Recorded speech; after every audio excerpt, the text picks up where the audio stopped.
There's a different vibe that you get when you're in different places. This idea of psychology is that the cultures that human developed were actually based on this energetic of the land that they were on. We have this idea that the energy rises up from the earth and forms the cultures. And as our cultures move around the globe, whether it's for expansion, whether it's for survival, whether it's for domination, we exchange information and we exchange culture. And this creates this really beautiful, rich tapestry that is being human. Welcome. This is Leading with Spirit, the show that gives you an in-depth look at topics like what it takes to navigate your spiritual journey, how to heal yourself and grow your spiritual gifts, and balanced practices to expand your business and your spiritual leadership. I'm your host, Spirit Bird, shamanic teacher, healer, and author, here to guide you on your journey to becoming your most potent spiritual leader.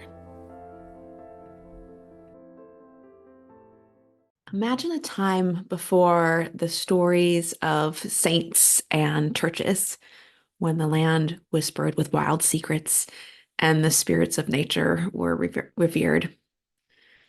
This is the world of our ancestors, a world rich in tradition, belief, and connection to the earth. As you delve into the depths of your own roots, you'll discover a heritage that predates Christianity, one that pulses with the rhythm of the forest, the rivers, and the skies. Join me on a journey to rediscover the old ways, to listen to the forgotten tales, and to rekindle the wisdom that has been buried beneath the centuries of history. This is more than just a journey into the past. This is a reclaiming of identity, a reconnection to the spirit of who we are, and a recreation of the world that we are dreaming up together. In the journey of healing and spiritual growth, at some point, you'll hear this call to explore your ancient and ancestral roots. Today, I'm going to share a glimpse into this journey as I'm uncovering just the tip of the iceberg of my own pre-Christian Slavic roots. In this episode today, I'm going to cover a brief overview of how trade and travel influenced local deities in Afro-Eurasia as a whole, how to connect to your ancestral deities. I'm going to share my favorite parts of pre-Christian Slavic culture that I've discovered so far.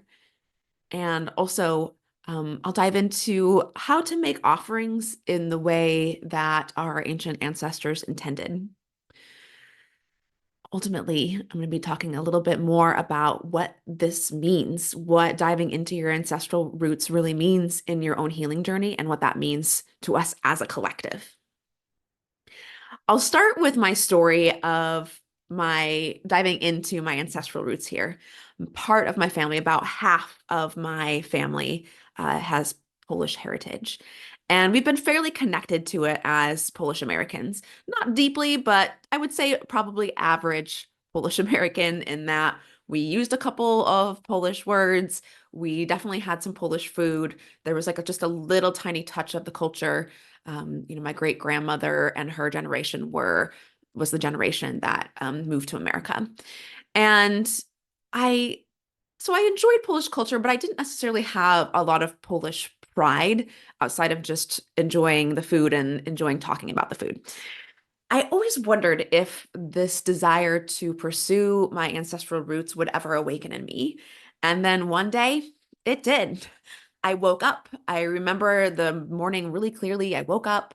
I could see my big grandmother tree outside my window. The light was coming in, and I woke up with this thought. I wonder what I can learn about Polish deities. Are there Polish deities? And so I reached for my phone and I started Googling, and that's how the door opened for me. Of course, it opens first with Baba Yaga. So that might be one of the Slavic deities that you are familiar with. This is how the interest came through for me in the first place. It was really just kind of a whim and a passing thought, but I grabbed it and I followed it. What I want to share before we dive into, how this affects your healing journey and my, specific understandings of my pre-Christian Slavic history, I want to set the frame a little bit about what you're probably going to experience with this ancestral work. So many early pagans, Europeans, Africans, this whole, I'm not even sure what the proper term for it would be. I'm going to call it Afro-Eurasia. Um, our ancient lands were a place for trade and travel. Many ancient peoples were somewhat nomadic. And of course, in ancient times, even if you were only semi-nomadic, there were still people that were exploring and moving around. The history of humans trading goods and information goes back just about as far as we can track. So naturally, the concept and the idea that cultures might blend or share stories, deities, wisdom, understanding is just part of what being human is. While, each culture tends to have specific traits and maybe a specific mythology, the more you dive into the history of trade, the more you can see how much these stories and mythologies were actually influenced through travel and trade, and how often our cultural understandings actually merge and mix. Years ago, when I was doing my graduate work, I did some light studying in anthropology. And specifically, I was following a lot of the work of Maria Gimbutas. And I think her work probably, if I were to simplify it, relates mostly to the research and following of the concept of the goddess. Um, but her work, of course, part of that discovers and illustrates how, again, these different deities and mythologies actually move from one place to the other, where she can track, and many other anthropologists track the how the Black Madonna popped up in different cultures, for example, how different iconography that looked very similar popped up in different cultures, and what was happening at the time, and through trade and sometimes through war that might have actually led to the sharing and blending of these different cultures and these different mythologies. So again, each culture tends to have, what I'm finding as I dive, I should say, what I'm finding as I'm diving into my pre-Christian Slavic culture is it tends to have a lot of similarities of other, especially European cultures. So it's not a surprise because we understand that, again, this idea that humans exchange information, I think is part of being human. It's part of our history. And so it's not surprising that you might see commonalities from one mythology to the next and one culture to the next. We see this within Judeo-Christian and Abrahamic religions in general too, right? And between that and the other world's religions, where they're, at least at their core, there are concepts that seem to be the same. But the words, the names, the stories, and the language vary a little bit from culture to culture. I totally love this idea of terrapsychology. So terrapsychology is the idea that the land is what actually holds the energy that informs a culture. I'm super simplifying this concept, but you may have experienced this yourself. If you've traveled a little bit, you can probably notice how different parts of the world and different landscapes tend to hold different energies. There's a different vibe that you get when you're in different places. So this idea of psychology is that the cultures that human developed were actually based on this energetic of the land that they were on, and that energy of the earth is what actually informs the cultures. So here we have this idea that the energy rises up from the earth, informs the cultures, and as our cultures move around the globe, whether it's for expansion, whether it's for survival, whether it's for domination, in this process, we exchange information and we exchange culture, and this creates this really beautiful, rich tapestry um, that is being human. One thing that I have learned in this whole journey so far is that most cultures have have similarities to other cultures, and they also, of course, have their very own stories and customs. And it can get really microscopic. It can get really, really localized. And that's what I find so interesting about this journey. For example, one thing I'm finding within a lot of pre-Christian Slavic belief is that unlike other cultures or other stories, unlike Christianity especially, the idea that we would like pray to the deities to ask for things or to ask for help isn't really a big part of their culture necessarily. In general, there's the idea that the gods are busy. They're doing important stuff. And so actually, you really wouldn't want to bother them with your human life stuff. And if a god or a deity was interacting with you, it's probably because you messed up. So you'll find, again, from very local, specific understandings of this mythology as you dive in and get more localized, which with each ancestral group. I find that most people, most individuals, we carry within our genes and our DNA, our body, a connection to the mythology of the land that we were actually born on or that we actually reside on, right? Any place that we've lived for an extended period of time, if you've had an opportunity to be open and receive the terra psychology from that land, receive a connection from that land, or connect to the spirits of that land, right? That means you carry that energetic in your body. It's also true that we carry the mythology of the land that our family lines came from. So you're actually going to hold both. What my partner and I, when we teach workshops and we do ancestral based workshops, one thing that we highlight often is there's this idea of your ancestral roots, and there's this idea of lineage. Sometimes those words are used interchangeably, but I want to draw a distinction here because this can be helpful for you on your ancestral journey. So, the way we teach it and how we guide activities is the idea that lineage is more about the culture that you were really brought up in. So, for some people, their lineage and their ancestry is the same. For a lot of us, it's actually different. So, your lineage is usually related to being like the culture that you know. Your lineage, for example, you don't have to be, you can be adopted, and your lineage would be the culture you grew up in. Whereas your ancestry is your actual bloodline and heritage and the culture and mythologies associated with that. So I like to name that just because it can be helpful as you're sorting through this really beautiful and complex journey of discovery and healing and connecting to your roots. So again, most of us have an actual connection to the land that we are on. We have a connection to our lineage, so the culture we were brought up in, and then we also have a connection stored in our body, in our DNA, from the land and the culture that our family lines come from. So I'm a classic European mutt in that my family carries a lot of different cultures, although the most prominent one is Polish or Slavic in this case. Um, I have a good bit of heritage in British Isles. I had a little interest from that when I was a kid. It didn't speak to me in the same way that this Slavic culture is speaking to me now. I think it's important for you to consider that and keep that in mind. There is a tendency for us to kind of idealize certain cultures over others.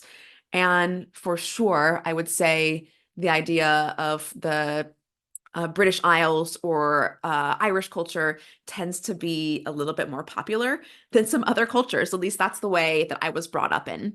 And so it's important, again, to remember to respond to what is coming through you versus what looks or appears to be more rich in its history. Because part of following spirit is about following what really rises up from within you, and that's what gets us into the flow. That's what helps us in our healing journey and in our journey of inner discovery. So one of the things that I actually really loved when I first started this, and again, I'm fairly new at this journey. I'm certainly not an expert. I'm not, an actual, I'm not actually Polish. I don't live in that country. I have yet to visit that country. So again, full disclosure, not an expert, but I do want to share with you the way this wisdom has come through for me and how it has changed things so you can get a good picture understanding of how this might relate to your own journey. You might also get some medicine from this specific sharing and the teachings from my ancestors throughout this podcast as well. One of the things that I loved is when I first started researching, it took me a while to get into finding resources. It took me a while to actually find the term pre-Christian Slav. Before that, it was really challenging for me to find the kind of information I wanted to look for until I got kind of the correct search term that helps me isolate the kind of information that I am and history that I'm truly looking for. One of my favorite aspects of that I discovered was more related to the culture. When I kept coming across videos and stories of comparing Polish folk to American folk. And what they said that might surprise you when you visit Poland is that in general, compared to Americans, the Polish are quite pessimistic. So, for example, when you're in America and you greet somebody, one of the most common greetings, of course, is how are you? And one of the most common responses is I'm good. How are you? Generally, that's optimistic. In Poland, generally, if somebody asks you how you're doing, you'll answer. And generally, it'll probably be more of a complaint. Like my back hurts, or I'm tired, or I've had a long day. I'm tired of working. So I just love that little glimpse into some of the cultural things that we overlook that we don't realize might actually be significant in our heritage. And it's also in this journey of working and connecting with my Polish roots, one of the core concepts, one of the bigger umbrella concepts that's coming through is this reminder that life is hard sometimes. We can idealize ancient culture as being really connected to the land, really connected to the spirit realm. And also, life was fucking hard. You were actually living day to day for survival. And again, I think when we look back on our ancient roots, or any ancient culture, we tend to idealize them and skip over the fact that they're just trying to live day to day. And so, one of the things that I'm reminded of here, life can still be fun. Life can be a journey. It doesn't all have to be hard work. You are worthy. You don't have to prove that you're worthy in order to receive. And also, life is still work. This is part of the dynamics. And so, this helped the little part of me that wants to kind of escape. This has helped ground this part of me. This has helped bring this part of me into the 3D and really accept, again, that not only is that part of life, but appreciate how many privileges and really comforts that we have in this world, especially when my mind or my ego does want to complain about certain things. Gives me the broader perspective of, wait, remember where we are right now. Remember where we are on Earth, on in human history and on this planet. Another one of my favorite aspects of the pre-Christian Slavic culture that I've recently discovered is, and I'm not an expert on this, but it's this concept of the dola. So the dola is this idea that before you're born, your friends, your family will probably be praying to a deity, possibly Rosanica, and that for a good dola, your dola is this set of skills and gifts that are in connection with your profession or your purpose. What I really loved about this and understanding it from the Slavic point of view is that everybody is given a dola. Ideally, you have a good one, but it's truly considered a gift if your dola does actually match what you as an individual want to do in your lifetime. So, for example, you might be given the dola of a farmer. And if you, as an individual, in your own sovereignty, desire to be a farmer, then that's a win-win because your dola and your desires match. What I really enjoyed about the idea of the dola is that you're not required to follow it. This is not something set in stone where it's like your fate. And It's not necessarily even suggested that if you go against your doula, that you're being punished. Now, you might have to work harder. If you choose to pursue something outside of the set of skills that your doula includes, then you might have to work harder, right? Because your doula is your natural gifts, but you're not stuck with them. You still get your own authority and autonomy. And I really loved that concept in this work. And again, it kind of relates. I feel like it makes sense to my own journey. And I can give you a couple of examples of how I've translated that or how that looks. So, for example, I have had this ongoing interest in learning how to play the banjo. I'm a little bit musical. I'm not musical with instruments. That's not a natural gift that I have. If I wanted to learn it, I probably could. I certainly could. If I really committed and tried and got support, I'm sure I could learn how to do it. But if I was given a doula that included me being gifted as a musician or maybe as a songwriter or storyteller, my journey with as a banjo player is going to be completely different than my current journey, which is like it doesn't come naturally to me. I can still learn it. I just have to work harder. Whereas part of my doula includes some of the healing gifts. I'm naturally predisposed to have a knack for this. I have special gifts in this area. And so even though it took me a long time to tune into this fact and to realize I could actually pursue what I wanted, there is a place where it does come, it still work, but it does come easier to me because my doula and my desire for my professional life or my purpose actually match. So I really loved this concept. It's just something I hadn't really come across in other cultural stories. And I've gained a lot of information from a podcast called Search for the Slavic Soul. So if you're interested in Slavic history specifically, I highly recommend that podcast. Yeah, it's just great. Definitely check it out. So let's talk a little bit about connecting with the deities from your ancestry and what that means. I think specifically it's important to remember that if you really want to develop a true and rich relationship, and if you want this kind of learning to actually change your life, if you want it to, are you pursuing it so you can understand yourself and understand your healing journey and heal some things, then your authentic relationship with the deities, it's what comes first.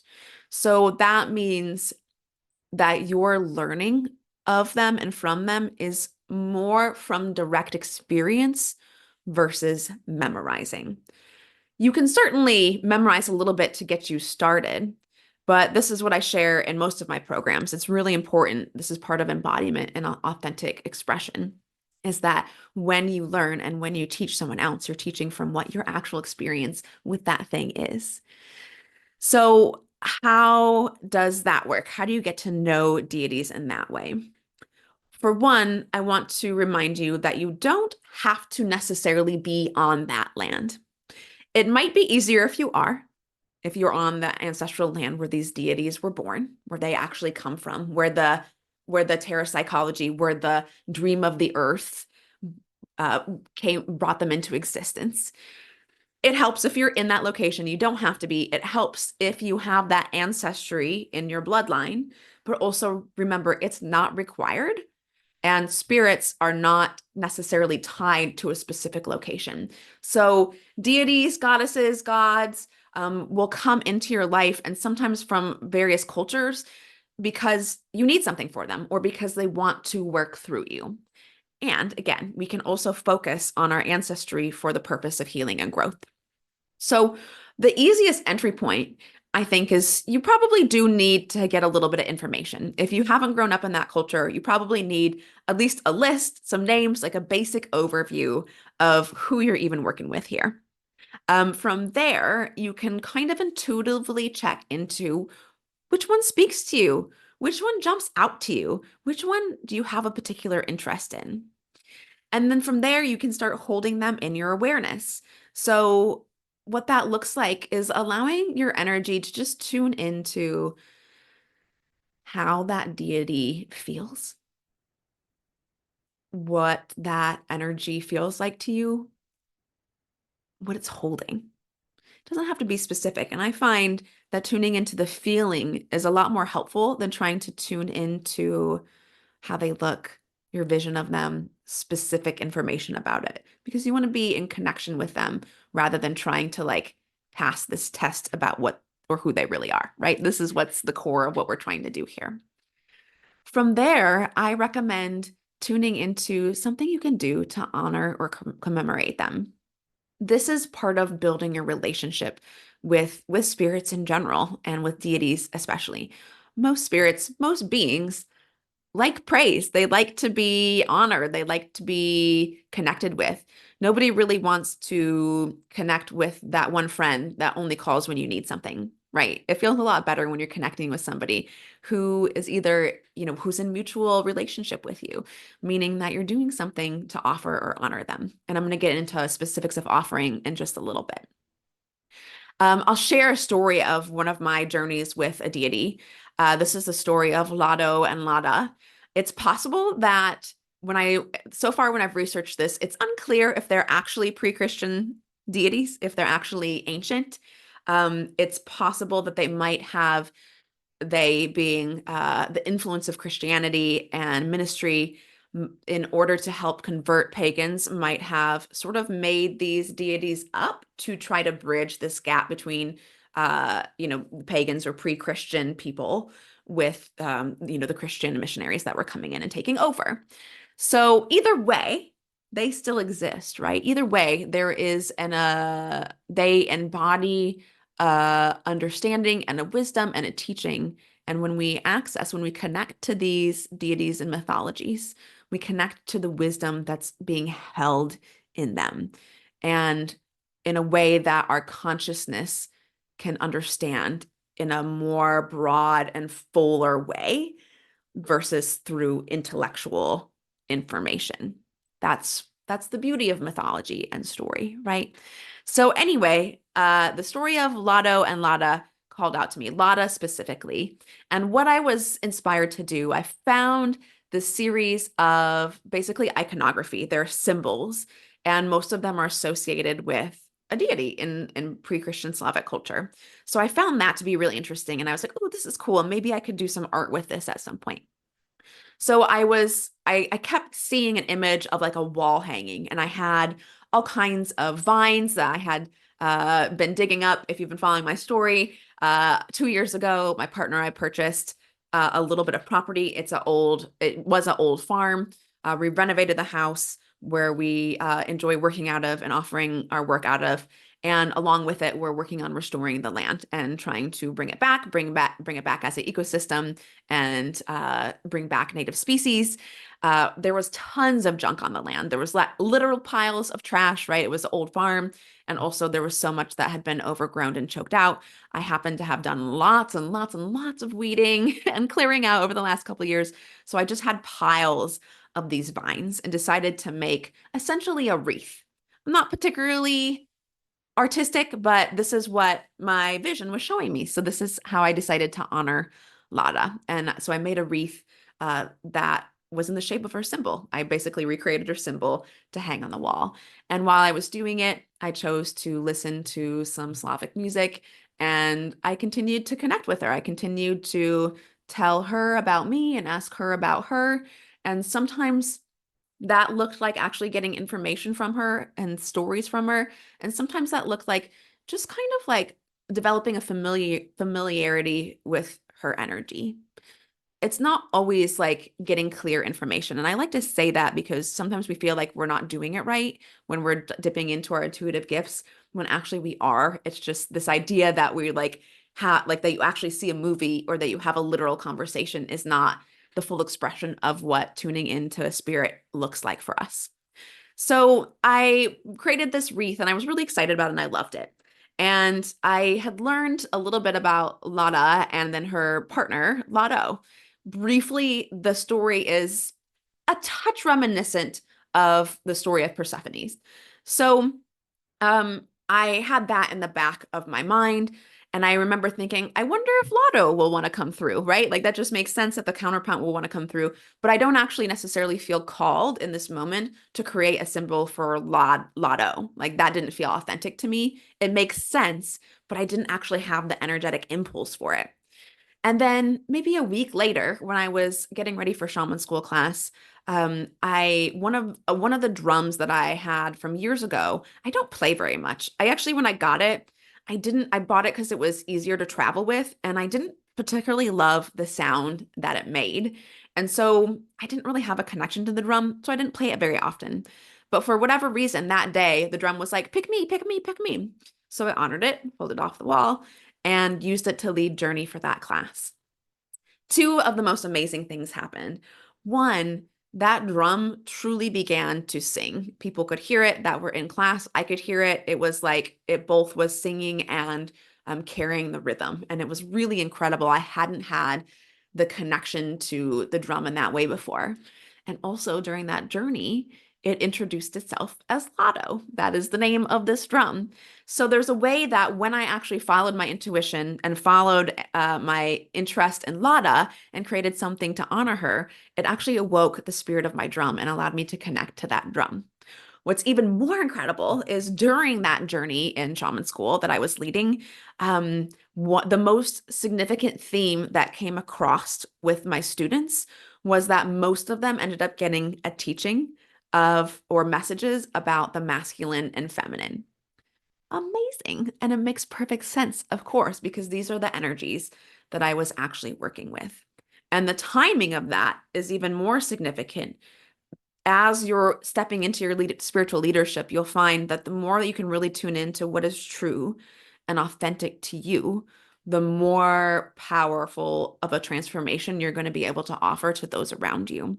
So I wasn't like, what do they need? And trying to approach this from an intellectual place. I was really approaching it from this journey from where I was and what I was experiencing. And it just happens to be that that was perfect medicine for the folks that were in the group. So I want to talk about offerings in general and what that looked like to ancient peoples. And again, I'm actually gonna some of this viewpoint came directly from Search for the Slavic Soul. So I want to make sure I give credit to her and to the author of that podcast. And again, if you're interested specifically in pre-Christian Slavic culture, it's a great resource for you. And she's a freaking hoot. Um, but in general, when we think about offerings, a lot of us are trying to learn like the specific way, like what is the exact thing that they offered? What are the words that I'm supposed to say? And remember, I think it's helpful to learn some of these because it can give you insight into the very specific understanding or mindset or beliefs that your ancestors carried. And we don't want to take it too literally, right? And so we have to remember that what they sacrificed back then is going to be different than what an actual sacrifice to us would be.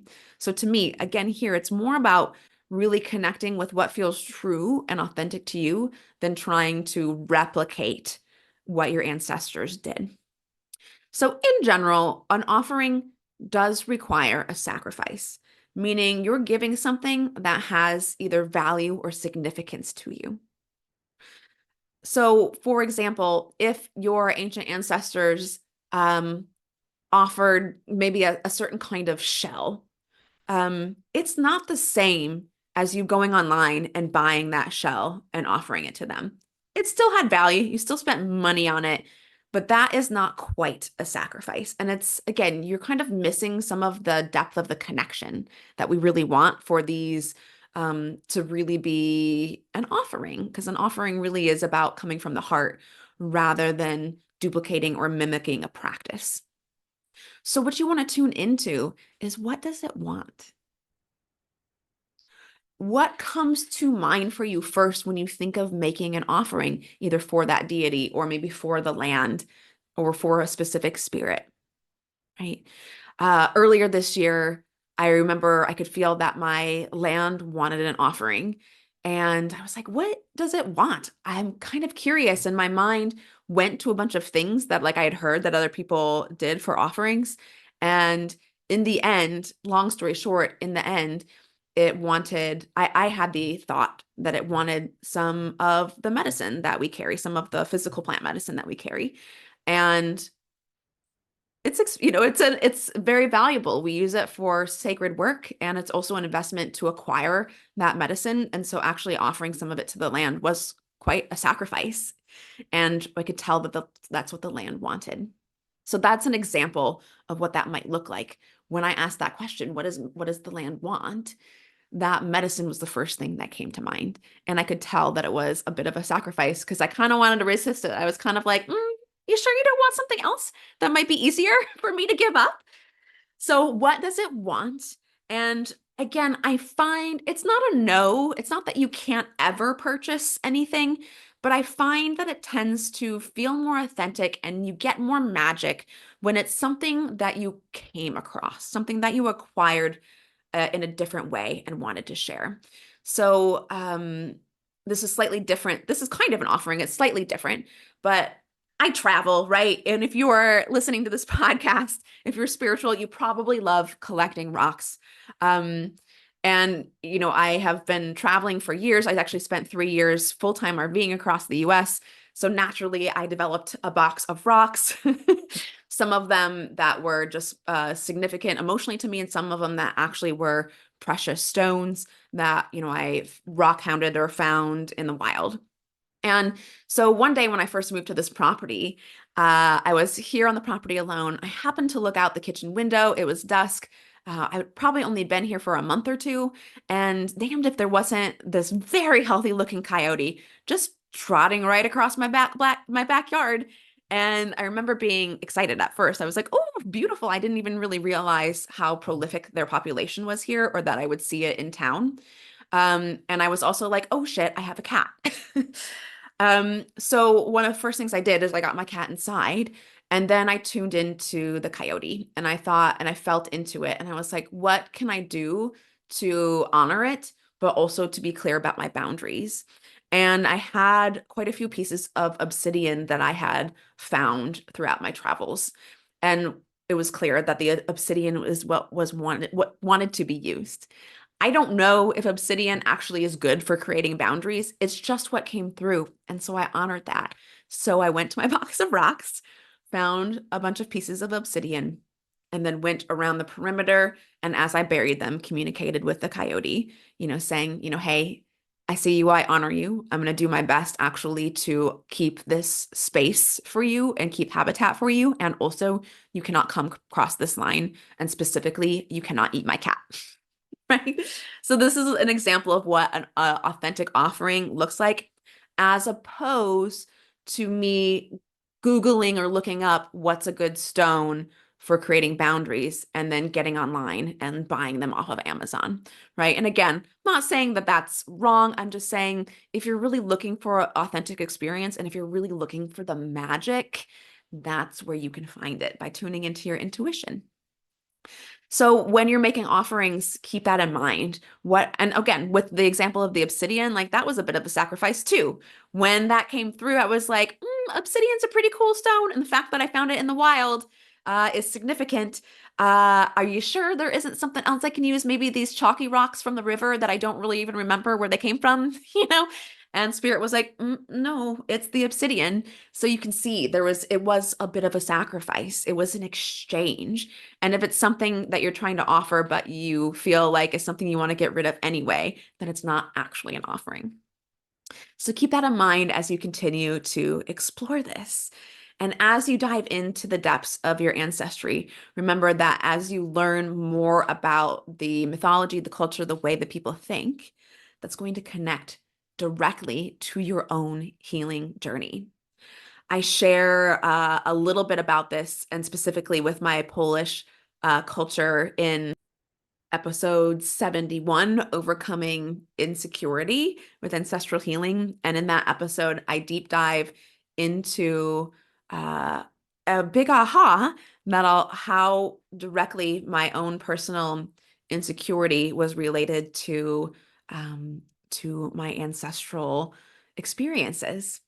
Specifically, where I'm especially triggered when people think I'm done, when people try to explain something to me that I already understand, I get super triggered by that. And part of that comes from, you probably heard a lot of, jokes about Polish people being dumb, right? And I also talk more so about being triggered around, not being like good enough, like not being clean enough. Also related to that Polish history. And in retrospect, it seems like, well, duh. But at the time, it was a huge awakening. I hadn't actually made that connection. And so this is what you can experience through your journey of ancestral healing. And that's something that I also go into depths with within shaman school of like how you can open that up directly through your parents and then follow the lineages back. And of course, how you can facilitate that in other people. My journey into the heart of pre-Christian Slavic heritage has been like walking a path through uh, a wild and ancient forest. Each step reveals more than just history, but this living essence of a culture that still breathes in and through us today. Some of it is really incredible, and some of it is stuff that I want to reclaim for myself. Some of it, not so great, things that I would love to leave behind and not continue to carry in my lineage. And as we peel back the layers of time, we find that these ancient beliefs, these connections to the natural world, are not just relics of the past, right? These are actually vital threads in the tapestry of who we are now. The spirits of the land, the stories of our ancestors, and the rituals of old are certainly not gone, although many have been buried, forgotten, but we're remembering. And they're waiting for us to listen. They're right there below the surface level, just waiting for you to tune in and listen and remember and to bring them into our lives once more. They're part of your personal healing journey, our ancestral healing journey in general, but they're also an opportunity for us to create a new story in our personal life and a new collective story. This is one of the gifts of where we are now in human evolution. We have gone through centuries of, who knows, the ancients. We might have been beautiful and peaceful at one point. We might have been matriarchal at one point. Again, this is when you deep dive into some of the pre-Christian anthropology, it appears that potentially a lot of ancient cultures were matriarchal. In our current spiritual rhetoric today, there's a lot of talk again about returning to the sacred feminine. And I like the spirit of it, but that's actually not what I see is happening on the grand scale. To me, what I see happening is this return to partnership. And so we had, in theory, years and centuries of matriarchal society, followed by centuries of patriarchal society. And the goal and the purpose isn't to flip back to the old way in the same way that the goal of learning our ancient culture isn't to reenact it or to go back to it, but to take the lessons of the past and the wisdom of what we know today so that we can choose what we actually want to take with us as we continue to evolve and move into the future. So we have this beautiful opportunity to truly integrate the wisdom of our history with the wisdom of modern life and modern times. We have this unique opportunity to create something completely new, to pick and choose what parts of our culture we like and we want to keep, to heal what we no longer want to carry with us, and to understand it instead of trying to ignore it or cast it aside. And while we do this, we are weaving a tapestry of the collective dream that we have for a better future and a brighter world. Thank you for joining me on this journey and for tuning in to Leading with Spirit. I hope that this inspires you to explore your own roots and reconnect with the ancient wisdom that lies within all of us as you continue to journey in your most authentic way and in the way that creates the most magic and medicine in your life and for those around you. Thanks for joining me. See you next time. Welcome to today's Q&A episode, where we explore questions about spiritual paths, intuitive gifts, growing a spiritual business, and shamanism. Do you have a question for us? Send us a DM at Holton Healing Arts. This question is from Christine from our Leading with Spirit Facebook group, and the question is, how can I grow within myself and reach my potential? And of course, part of that answer depends on where you want to go.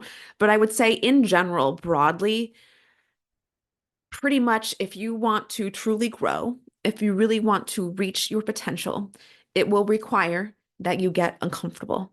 And it will require that you make decisions from the state of your future self, from the mindset and the state of being of the version of you that has reached their potential, what that version of you, what their beliefs are, the way that they operate, and making decisions from that state of mind in your life right now. It's very hard to truly grow or reach your potential if you're using and making decisions from the same place that you operate with that you're trying to get out of, right? So really it will require that you make decisions or changes.